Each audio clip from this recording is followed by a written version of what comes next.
Hello guys, luto tayo ng gatang manok na may papaya. Gisa muna tayo ng bawang sibuyas, luya. Tapos lagyan natin yan ng kamatis, 2 piraso. Pampalinamnam sa gata. Lagyan na natin yung manok. Iginisa ko na yung kanina. Para konting lansa na lang. At syempre, lagyan natin yung patis. Halo-haloin lang natin yan. Lalagyan na natin yung mamaya-maya ng gata. Ito yung gata na pangalawa. Ito yung sabaw ng nyog. Ayun ang pinakamasarap ang sabaw ng nyog.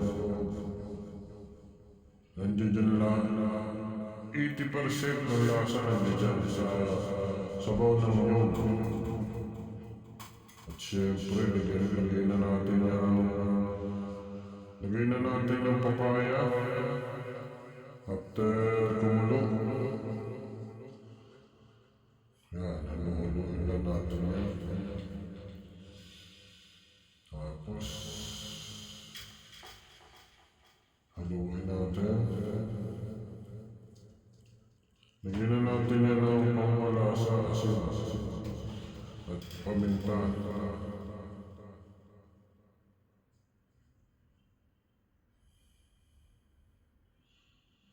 Halu-haluin natin yan. Sip-sip na yung lasa. Tapos lagay na natin yung pangalawang puro na gata. Ayan, napakatamis niyan. Mas masarap yan kaysa doon sa nabibili sa supermarket. Buong buwan lasa niyan.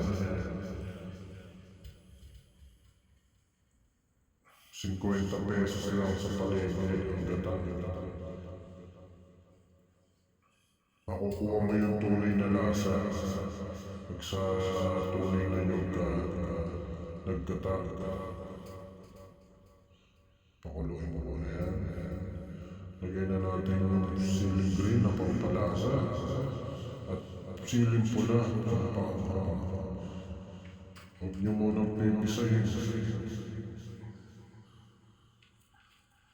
para hindi manghang. Pagkakainin nyo na, doon nyo nagpisahin.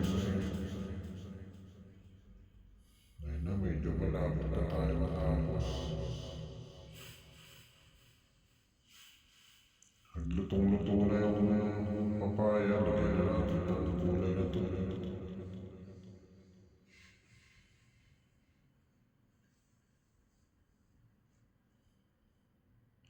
Halu-haluin lang.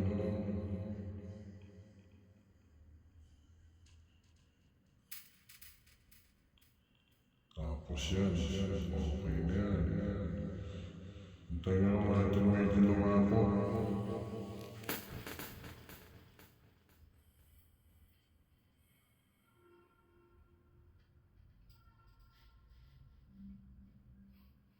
Kaya tara na, try na tayo.